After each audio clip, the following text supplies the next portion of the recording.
레위기 14장 여호와께서 모세에게 말씀하셨습니다. 다음은 악성 피부병 환자가 정결하게 되는 날에 지켜야 할 법이다. 그는 제사장에게로 가야 한다. 그리고 제사장은 이스라엘 야영지 밖으로 나가 그를 살펴보아라. 악성 피부병 환자가 그 병에서 나았으면 제사장은 정결 의식을 받아야 할 사람을 위해 살아있는 정결한 새 2마리와 백향목과 주홍색 실과 우슬초를 가져오라고 명령해야 한다. 제사장은 새들 가운데 1마리를 샘물이 담긴 토기 위에서 잡으라고 명령해야 한다. 그는 나머지 1마리의 새를 산 채로 백향목과 주홍색 실과 우슬초와 함께 가져와 샘물과 섞은 죽인 새의 피에 찍어서 그것을 악성 피부병에 걸렸다가 정결하게 되려는 이에게 7번 뿌리고 그를 정결하다고 선언해야 한다. 그리고 살아있는 새를 들판에 놓아주어야 한다. 정결하다고 선언된 사람은 자기 옷을 빨고 온몸에 털을 깎고 물로 목욕을 해야 한다. 그러면 그는 정결해질 것이다. 그 후에 그는 이스라엘 야영지 안으로 들어갈 수 있을 것이나 자기의 장막 밖에서 7일 동안 지내야 한다. 그는 제7일에 머리의 모든 털을 깎아야 한다. 곧 그는 수염과 눈썹과 머리카락 모두를 깎아야 한다. 그는 자기 옷을 빨고 물로 목욕해야 한다. 그러면 그는 정결케 될 것이다. 제8일에 그는 흠없는 어린 순양 2마리와 1년 된 흠없는 암양 1마리와 올리브 기름을 섞은 고운 가루 10분의 3의 바와 한럭 분량의 올리브 기름으로 곡식 제물을 준비해야 한다. 그를 정결하다고 선언한 제사장은 정결 의식을 받아야 할 사람과 그의 예물들을 회막 문 앞 여호와 앞에 두어야 한다.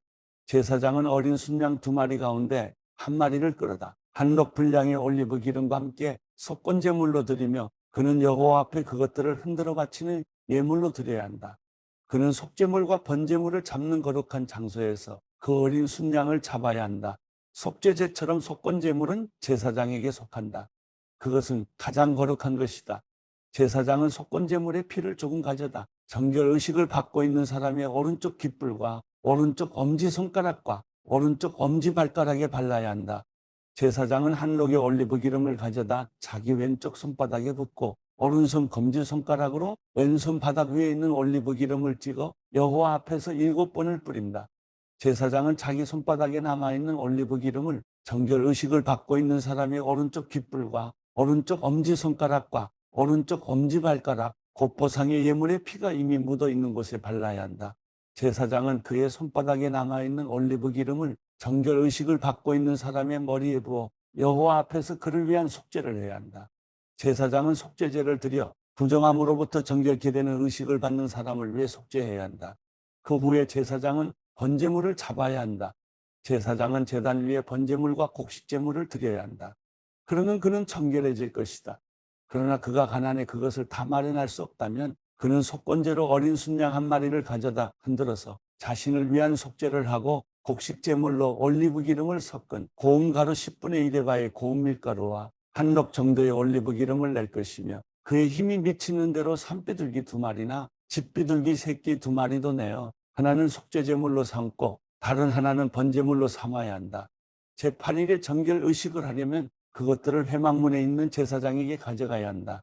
제사장은 속건제의 어린 양과 한럭 정도의 올리브 기름을 받아서 그것들을 여호와 앞에서 흔들어 바치는 예물로 드려야 한다. 그는 속건제의 어린 양을 잡아서 피를 조금 가져다 정결 의식을 받는 사람의 오른쪽 깃불과 오른쪽 엄지손가락과 오른쪽 엄지발가락에 발라야 한다. 제사장은 자기 왼쪽 손바닥에 올리브 기름을 조금 붓고 오른쪽 손가락으로 왼쪽 손바닥에 올리브 기름을 찍어 여호와 앞에서 7번을 뿌려야 한다. 제사장은 손바닥에 있는 올리브 기름을 속건 제물의 피가 묻은 곳, 곧 정결 의식을 받고 있는 사람의 오른쪽 깃불과 오른쪽 엄지손가락과 오른쪽 엄지발가락에 발라야 한다. 제사장은 그의 손바닥에 남아있는 나머지 올리브 기름을 정결 의식을 받고 있는 사람의 머리에 부어 그를 위해 여호와 앞에 속죄해야 한다.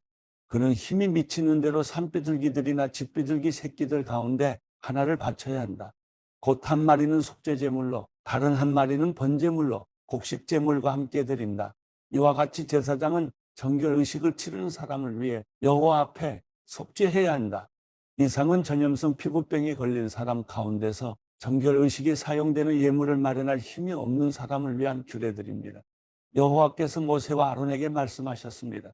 내가 네게 소유로 주는 가나안 땅에 너희가 들어갔을 때 내가 너희 소유의 땅에서 어떤 집에 곰팡이가 번지게 했다면 그 집 주인은 제사장에게 가서 내 집에서 어떤 병 같은 것이 보입니다라고 말해야 한다.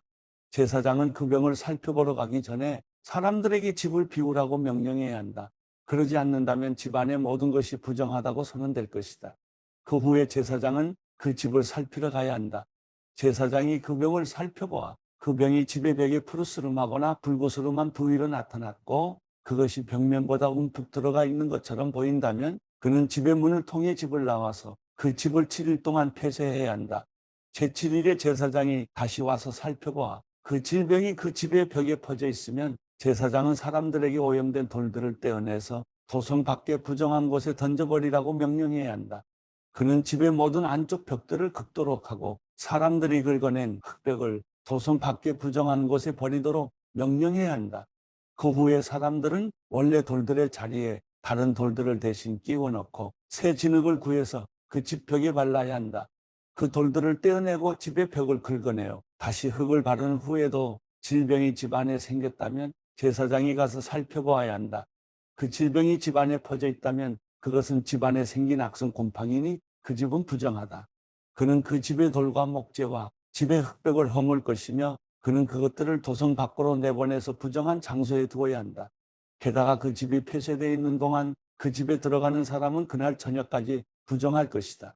그 집에서 자거나 먹는 사람은 자기 옷을 빨아야 할 것이다. 그러나 제사장이 그 집에 가서 살펴보았을 때 그 집의 벽에 흙을 바른 후에 질병이 퍼지지 않았다면 제사장은 그 집을 정결하다고 선언해야 한다. 이는 그 병이 치유됐기 때문이다. 그 집의 정결 의식을 위해 백향목과 주홍색 실과 우슬초와 함께 새 2마리를 가져와서 새들 가운데 1마리를 샘물이 담긴 토기 위에서 죽여야 한다. 그리고 살아있는 새와 함께 백향목과 우슬초와 주홍색 실을 가져다가 죽은 새의 피와 샘물에 그것들을 적시어 그 집에 7번을 뿌려야 한다. 그는 새의 피와 샘물과 살아있는 새와 백향목과 우슬초와 주홍색 실로 집을 정결하게 해야 한다. 그는 살아있는 새를 도성 밖에 들판에 놓아주어야 한다. 그런 식으로 그는 집을 위해 속죄해야 하고 그러면 그 집이 정결해질 것이다. 이상은 악성 피부병, 백선, 겉옷이나 집 안에 있는 곰팡이, 혹이나 발진이나 점에 관한 규례로 정결한 것과 부정한 것을 판결하는 것입니다. 이상은 악성 피부병에 대한 규례입니다. 누가복음 17장. 예수께서 제자들에게 말씀하셨습니다.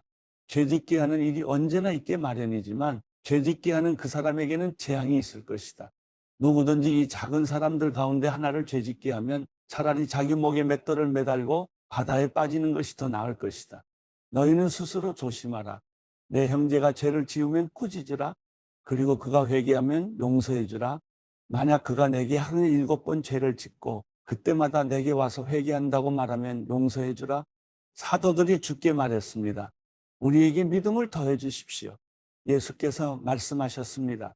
너희 믿음이 이 겨자씨 하나만큼만 있어도 이 뽕나무에게 뿌리째 뽑혀 바다에 심겨라라고 하면 그 나무가 너희에게 순종할 것이다. 너희 중 한 명에게 밭을 갈거나 양을 치는 종이 있다고 하자. 그 종이 들에서 일하고 돌아오면 그에게 들어와 앉아 먹으라라고 하겠느냐? 오히려 내 저녁을 준비하고 허리에 띠를 두르고 내가 다 먹고 마실 동안 내 시중을 들어라. 그러고 나서 너도 먹고 마셔라라고 하지 않겠느냐? 자기가 말한 대로 종이 했다고 해서 주인이 그에게 고맙다고 하겠느냐? 이와 같이 너희도 명령받은 대로 다 마치고 나서 우리는 쓸모없는 종입니다. 그저 할 일을 했을 뿐입니다라고 말해야 한다. 예수께서 예루살렘으로 가시는 길에 사마리아와 갈릴리 사이로 지나가시게 됐습니다.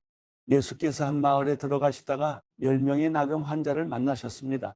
그들이 멀찍이 서서 큰 소리로 외쳤습니다. 예수 선생님, 저희를 불쌍히 여겨주십시오.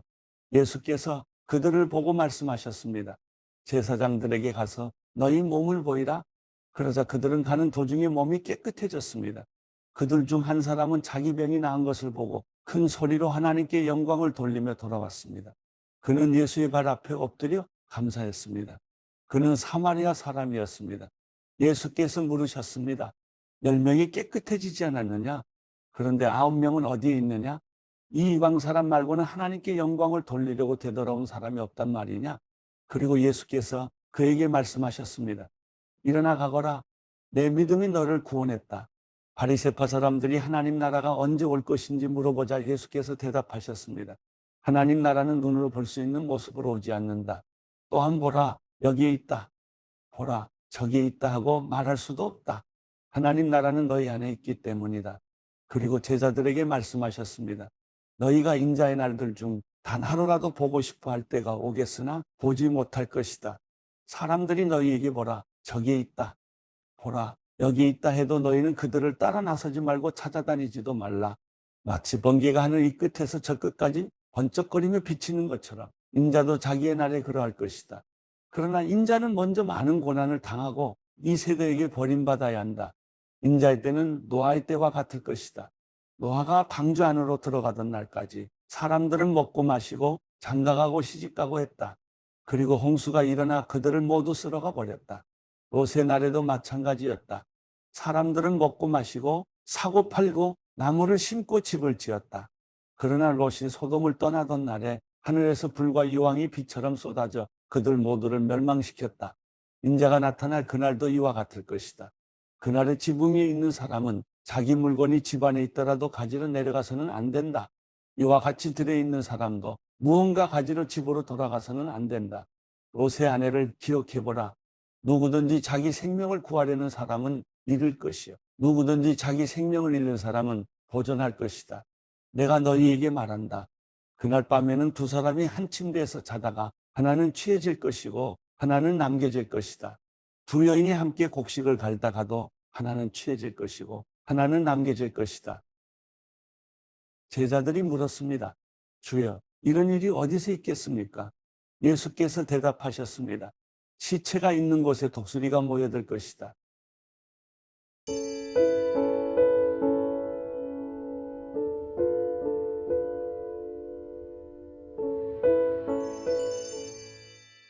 시편 58편. 오 통치자들이여, 너희가 정말 의로운 말을 하고 있느냐? 오 사람의 자손들아, 너희가 사람들 가운데서 정말 정직하게 심판했느냐? 정말로 너희는 마음의 악을 품고 너희 손은 땅에서 폭력의 수위를 가늠하고 있구나. 악인들은 모태에서부터 길을 잃고 태어나면서부터 곁길로 세워 거짓말만 하는구나. 그들의 독은 뱀의 독 같고 기막은 독사의 독 같아서 마술사의 음성을 들으려 하지 않으며 능숙한 술객의 소리도 결코 듣지 않는구나. 하나님이여, 그들의 입에 있는 이를 다 부러뜨리소서. 오 여호와여, 사자들의 송곳 이를 뜯어내소서.